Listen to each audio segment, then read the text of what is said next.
story. Her geographical wrinkles, mountains and valleys tell the highs and lows of her life.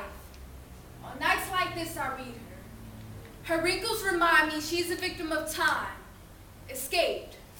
But one day she won't escape time's hands, and minutes and seconds will snatch her from me. So on nights like this, I read her, so I will remember. She tells me she was born in Wichita, Kansas in 1939. The middle of the Great Depression, and everyone was searching for a yellow brick road to lead them home because for them, poverty was just a motel they were passing through.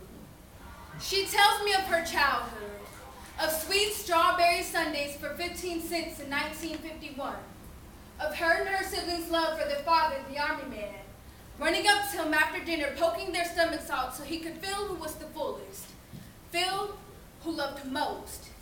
She told me about Mama Bessie, who would have a fit if the entire house wasn't clean by the time she got in from work, so I forgave her for working me and my brother like slaves. I understood. I read about her 3 husbands, all of which she divorced because she found more love in the warm eyes of her children than in the cold hearts of those men. Next, I read her hands.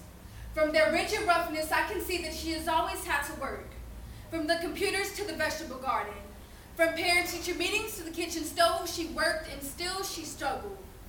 As if the year she was born foretold her life's entire economic situation, a Great Depression. Too proud to admit she needs help, she proclaims instead money was funny. And change was strange. And I could have sworn she'd encountered disciples on many occasions the way she was always robbing Peter to pay Paul. And last, I read about Elena, her firstborn daughter, my mother.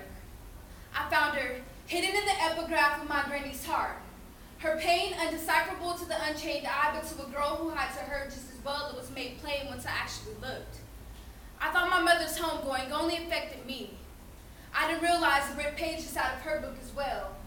I remember asking her, in tears, if she liked me, because honestly, it didn't feel like it. I never imagined how hard it must have been for her to look at me and never see me, but a ghost. To be reminded every day of what she lost, and to face the fact that I was still here, adding new pages to her story.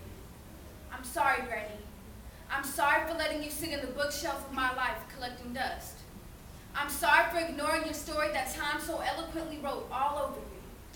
I promise to never take you for granted again. I love you.